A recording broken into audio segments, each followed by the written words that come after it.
High in the cloud-kissed Andes Mountains, before the rise of mighty cities or vast networks of stone roads, small communities dotted the rugged slopes. They farmed the land, raised llamas, and lived with the rhythms of the earth.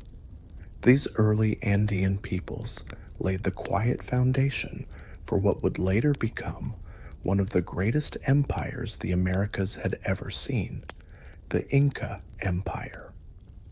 The Inca story begins in the region near Lake Titicaca, a place sacred to many Andean cultures. According to later Inca legends, the first Inca ruler, Manco Capac, was sent by the sun god Inti to bring order and civilization to the world. But beyond the myth, the historical roots of the Inca people trace back to the early 12th century when a small highland tribe settled in the Cusco Valley. Cusco was not yet a city of gold or empire. It began as a modest village surrounded by more powerful neighbors. The early Inca rulers, known as Sinchi, led their people in local skirmishes, slowly gaining ground through a mixture of strategy, alliance, and persistence. Over time, they forged stronger bonds with nearby communities and defended their territory. It wasn't until the rule of the ninth Sapa Inca, Pachacuti, that the Inca truly rose from a regional group to an expanding empire. Around the mid-1400s, Pachacuti transformed Cusco into a thriving administrative and ceremonial capital. Under his guidance, the Inca expanded aggressively, reaching beyond the valley to conquer neighboring tribes and integrate them into a growing realm. He is remembered not only as a warrior, but also as a visionary city planner and reformer. Pachacuti designed Cusco to reflect the cosmic order. The city was built in the shape of a puma, a sacred animal. Stone structures, perfectly cut and fitted without mortar, still stand today, a testament to the engineering genius of Inca stonemasonry. Roads were laid out with purpose, radiating from Cusco like sunbeams. These roads would eventually connect the distant corners of the empire, from modern-day Ecuador to Chile. The Inca developed a centralized form of governance.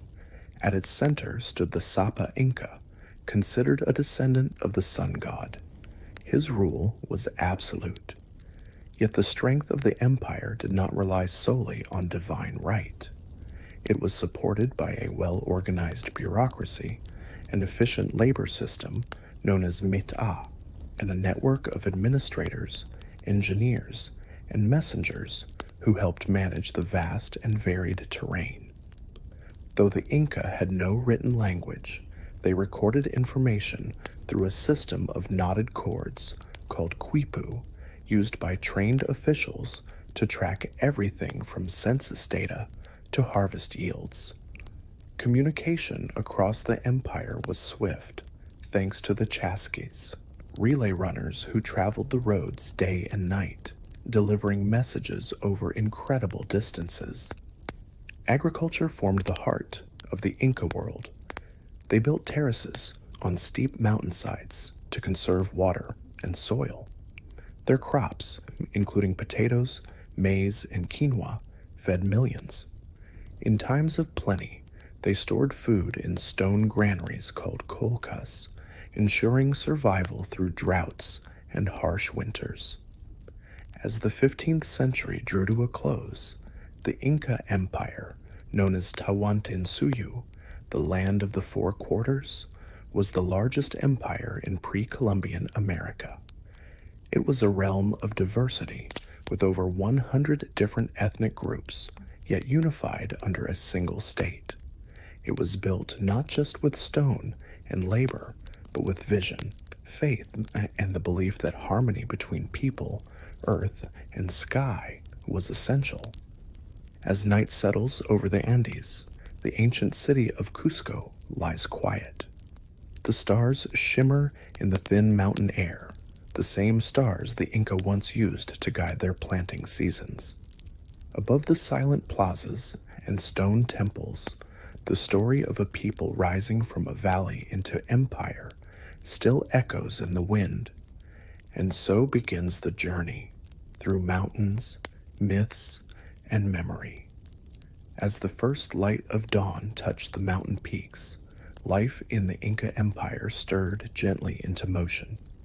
In villages clinging to highland terraces, families began their day with quiet purpose. The Inca world was not ruled by gold or trade, but by labor, ritual, and deep connection to nature. Each day began with offerings to Inti, the sun god. Farmers might scatter coca leaves to the ground or raise their hands to the sky. Across the empire, people believed in the balance between Pachamama, the Earth Mother, and the celestial forces above. To live in harmony with nature was to survive. In the Ailu, or extended family unit, everyone had a role. The Inca Empire was built on a communal model, where land was not privately owned. Instead, it was distributed by the state and managed collectively. Men farmed, built roads, and joined military campaigns when called. Women wove intricate textiles, prepared food, and raised children. Yet they were also deeply involved in agriculture and spiritual life.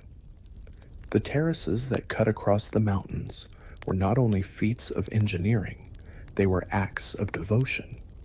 Each level of stone-held soil was carefully shaped to prevent erosion and retain water.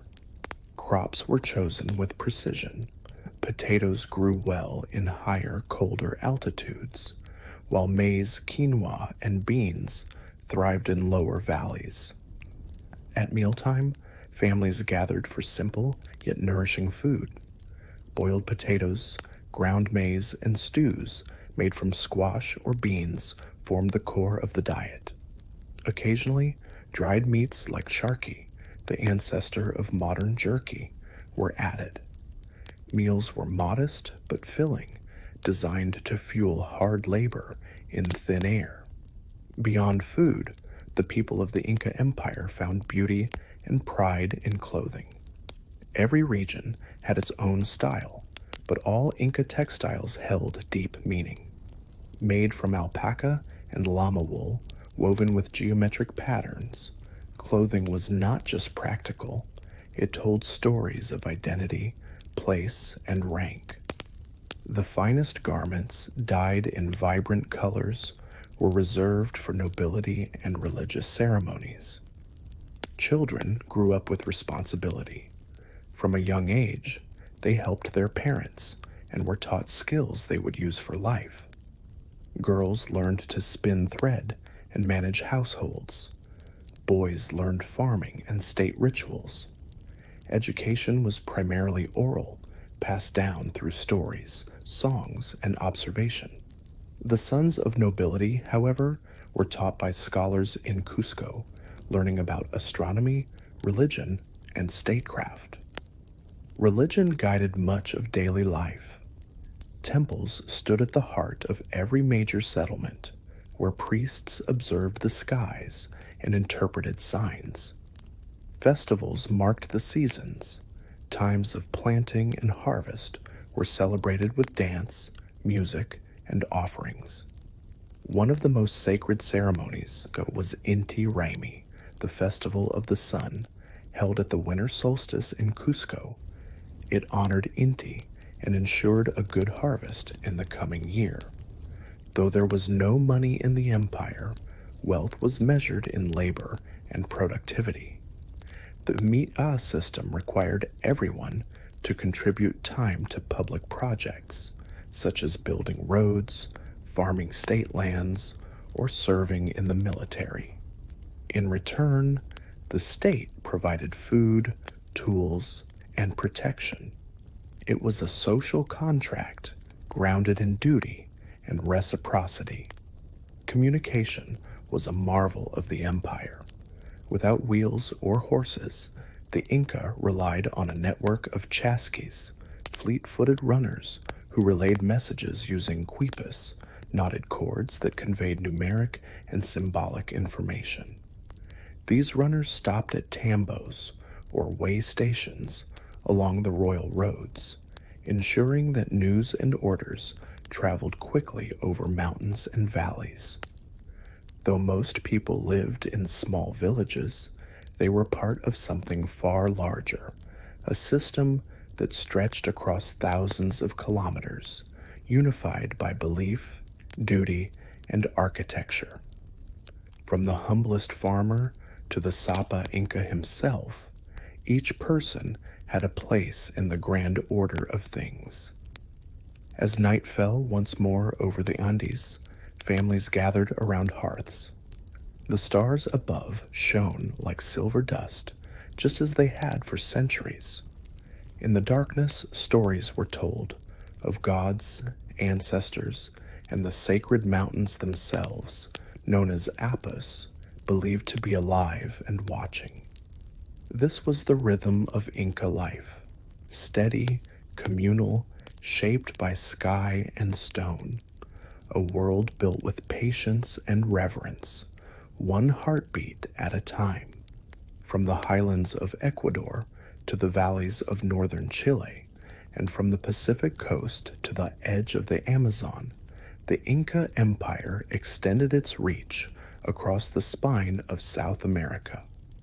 It was the largest empire ever built in the pre-Columbian Americas, and yet it ruled without the use of coinage, writing, or wheeled transport. At the heart of this vast domain stood Cusco, the imperial capital. The city was more than a seat of government. It was a sacred center, carefully designed to reflect the Inca worldview. Its layout mirrored the shape of a puma, an animal symbolizing strength and power. Roads extended from Cusco like the rays of the sun, connecting every province to the center. These roads formed part of the Chapacñan, the royal highway system, nearly 40,000 kilometers of carefully engineered routes. These roads were not just for trade or travel, they were a symbol of control. At regular intervals along the highways, the empire built tambos, rest stops where travelers, soldiers, and messengers could rest and resupply. Bridges of woven grass crossed deep canyons and roaring rivers, maintained with care by local communities as part of their mita obligations. Messages flew across the Andes faster than one might expect. Chasquis, the empire's runners, were trained from a young age for speed and endurance. By relaying messages in shifts, they could cover hundreds of kilometers in a single day. These runners carried quipus, bundles of knotted cords that served as memory devices. While the Inca had no written alphabet, these quipus recorded numbers, tallies, and likely other information that is still being deciphered today. The empire was divided into 4 great regions, or suyus, which gave the empire its name, Tawantinsuyu, meaning the 4 regions together. Each suyu had its own governor, appointed by the emperor, and a well-structured administration. Census records were kept, crops were measured, armies were counted, and all of this flowed back to Cusco, where the Sapa Inca ruled as the living embodiment of the sun. The Sapa Inca's authority was absolute. He was not just a ruler, he was divine. People were expected to avert their eyes in his presence. His palace was a place of ceremony, administration, and spiritual reverence. His word determined war and peace, harvest and construction. But he did not rule alone. Below him was a tiered system of administrators and local leaders. The curacas, or local chiefs, managed the daily affairs of their regions. They served as intermediaries between the imperial government and the people, ensuring taxes were collected, rituals observed, and order maintained. Loyalty was rewarded, and resistance was met with swift integration or force. Rather than simply destroy defeated enemies, the Inca often absorbed them. They would resettle populations, moving groups from one region to another to dilute potential rebellions and promote cultural integration. These resettled peoples, called Mitmakuna, brought their knowledge and skills to new lands, enriching the empire's diversity. To further unify the realm, the Inca imposed the use of Quechua as the administrative language. Though many local tongues survived, Quechua became the common thread tying the empire together. It was spoken in markets, at ceremonies, and in the courts of Cusco. Religion played a powerful role in governance. Temples across the empire honored Inti, the sun god, and Viracocha, the creator deity. In each major city, priests oversaw ceremonies aligned with solstices and equinoxes, ensuring that the heavens and the earth remained in balance. The Temple of the Sun in Cusco, Coricancha, was covered in sheets of gold, its walls reflecting sunlight as if the building itself radiated divine energy. The Inca also practiced ancestor worship. When a Sapa Inca died, his body was preserved and cared for by his descendants. He remained an active presence in the political and spiritual life of the empire. New emperors built their own palaces and domains, while the lands and wealth of previous rulers continued to be managed by their mummified forms and royal families. Despite its vastness, the Inca Empire functioned with remarkable efficiency. There was no formal currency. Instead, a complex system of reciprocal labor and redistribution ensured that resources moved where they were needed. Granaries stored surplus food, cloth, tools, and weapons were distributed from state warehouses. Every person contributed and in return received the essentials of life. As the sun dipped behind the jagged mountains once more, the empire stood still for a moment.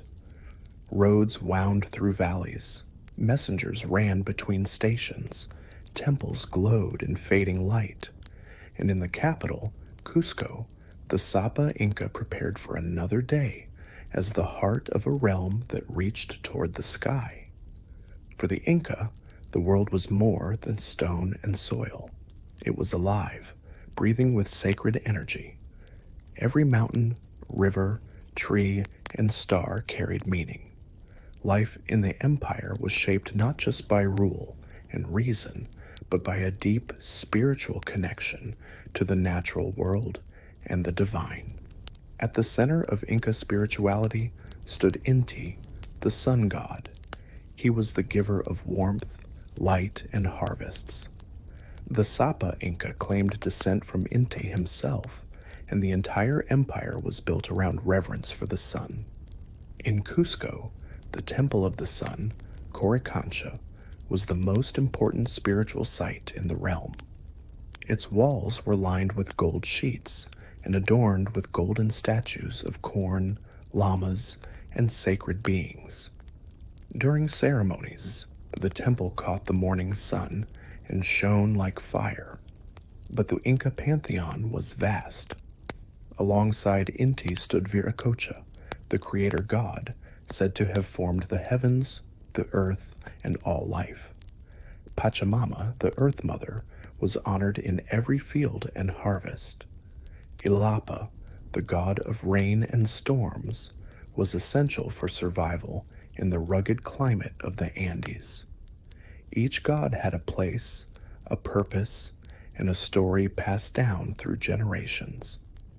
Spiritual life was woven into every corner of Inca society. People made offerings daily of food, coca leaves, or chicha, a traditional corn beer. These offerings were acts of balance, meant to ensure harmony between people and the forces that governed the universe. The Inca also believed in the Apus, sacred mountain spirits. Each towering peak was thought to house a guardian spirit that watched over the people living below. Offerings were made at high-altitude shrines, often involving the careful placement of stones, textiles, or precious items. In rare and solemn ceremonies, even human sacrifices, typically children, were offered to the gods. These acts were seen not as cruelty, but as the highest form of devotion, ensuring fertility, peace, or protection. Time itself was sacred. The Inca used both solar and lunar calendars to mark the seasons. Priests studied the movement of the stars from observatories like the Intihuatana, the hitching post of the sun, stone structures that aligned perfectly with solstices and equinoxes. These helped the Inca predict the rains, prepare for planting, and plan rituals throughout the year. One of the most important ceremonies was Inti Raymi, the Festival of the Sun. Held every winter solstice in Cusco, it was a time of purification, pageantry, and prayer. Thousands would gather to witness the Sapa Inca, dressed in gold, offer thanks to Inti, and request blessings for the new planting season. Fires were lit, dances performed, and food shared in a celebration that connected the empire with its cosmic order. Priests held powerful roles in society. They guided rituals, interpreted omens, and communicated with the gods. Every major city had temples, staffed by priesthoods and sacred maidens known as Aklas or chosen women. These women lived in seclusion, preparing ritual food, weaving ceremonial textiles, and maintaining the spiritual purity of the empire. Even death was not an end, but a passage to another world. The Inca believed in an afterlife shaped by one's deeds in life. The bodies of noble ancestors were mummified and venerated. These malki were kept in special chambers, brought out during ceremonies, and consulted by priests and relatives. The dead were never truly gone. They remained present, part of the family, part of the empire.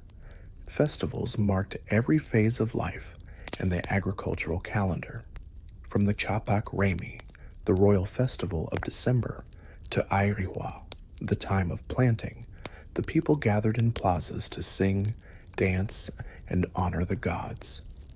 These rituals created unity across the diverse empire, shared beliefs and practices binding people together, even across languages and landscapes.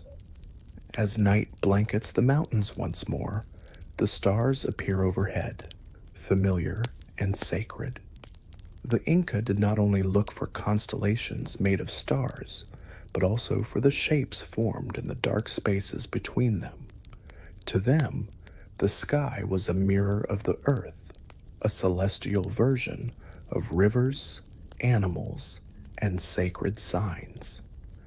And so, the Inca lived with both feet on the ground and their eyes toward the heavens. Each day began and ended with reverence. Each season passed in ceremony, and every element of life, from farming to war, from birth to burial, was part of the sacred story of the universe. By the early 1500s, the Inca Empire stood at the height of its power. Stretching across nearly 4,000 kilometers of mountains and valleys, it governed over 12 million people, speaking dozens of languages. Roads stretched from sea to summit. Temples glittered with gold. The Sapa Inca ruled from Cusco, at the heart of a vast unified domain. But even the greatest empires are not immune to change.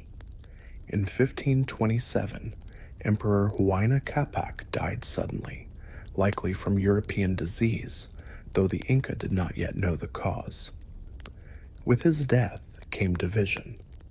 Two of his sons, Atahualpa in the north and Huascar in the capital, claimed the throne. A brutal civil war followed, tearing the empire in two. As brother fought brother, the empire weakened. Temples were desecrated, cities burned, and tens of thousands died. Just as Atahualpa emerged victorious, news came of strangers landing on the coast, men with pale skin, iron armor, and animals unknown to the Andes.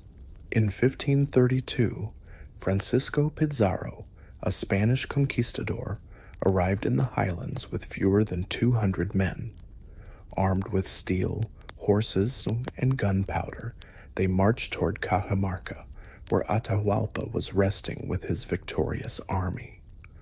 Though the Inca had never seen horses or muskets, they did not fear the Spaniards.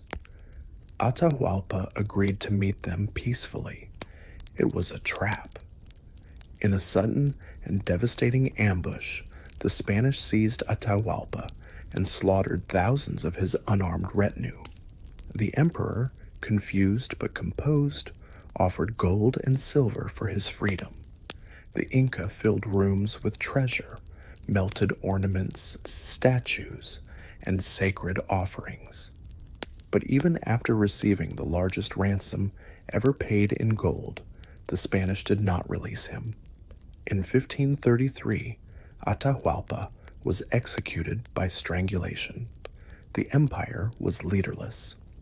With the capital Cusco soon taken and resistance scattered, the empire began to collapse.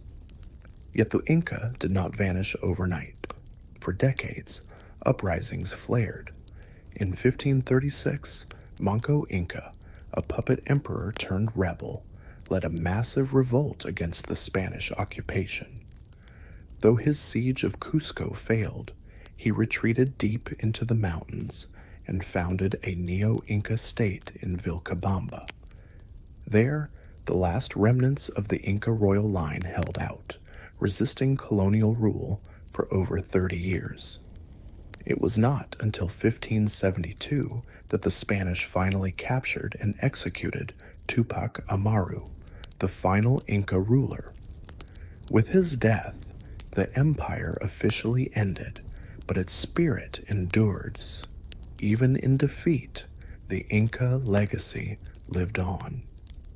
Quechua continued to be spoken, not only by peasants, but eventually even by colonial administrators. Inca agricultural techniques, like terracing and irrigation, were still used across the Andes. The stone cities of the Inca, many abandoned or hidden, stood firm against time and earthquakes. One of the most famous, Machu Picchu, would not be known to the outside world until 1911, when it was brought to global attention by Hiram Bingham. Today, Machu Picchu remains a symbol of Inca resilience, ingenuity, and beauty. Its finely cut stones still fit together without mortar. Its ceremonial platforms still look out over mist-covered peaks. It is a silent memory of a world once alive with color, music, and devotion. The Inca left behind no written books, but their story survives in stone, in memory, and in the descendants of the people they once governed. Millions of Quechua-speaking people still live in the Andes. Festivals once dedicated to Inti have transformed, but traces remain in rituals, textiles, and tradition. As you drift into sleep, imagine the sound of sandals on stone roads, the distant call of a conch shell echoing across a valley, the warmth of the sun rising above ancient terraces. The Inca Empire may have fallen, but its heartbeat still pulses in the mountains. And in the quiet of the night, that world of sun gods, sacred peaks, and golden cities returns once more, gently, in dreams.